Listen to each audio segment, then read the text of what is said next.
بسم اللہ الرحمن الرحیم۔ محترم ناظرین السلام علیکم۔ امید کرتی ہوں کہ آپ کو میری ویڈیو پسند آئے۔ ناظرین، آپ سب سے گزارش کرتی ہوں کہ میرے چینل کو سبسکرائب کریں اور بیل آئیکن پر ضرور کلک کریں تاکہ میری مزید ویڈیو آپ تک پہنچ سکے۔ ایک نیک اور مالدار شخص نے اپنا قصہ لکھا ہے کہ ایک دن میرا دل بہت بے چین ہوا۔ ہر چند کوشش کی کہ دل بہل جائے، پریشانی کا بوجھ اترے اور بے چینی کم ہو، مگر وہ بڑھتی ہی گئی۔ بالآخر تنگ آ کر باہر نکل گیا اور بے مقصد ادھر ادھر گھومنے لگا۔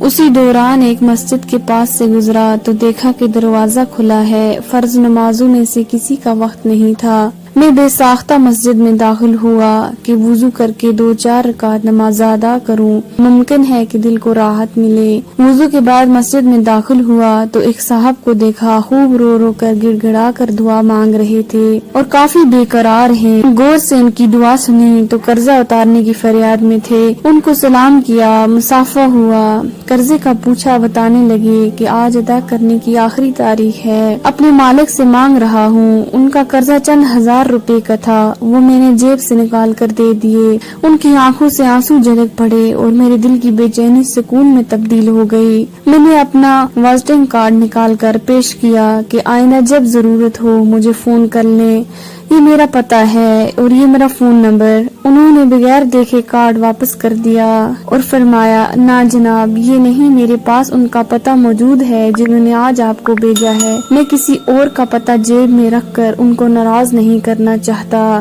سبحان اللہ۔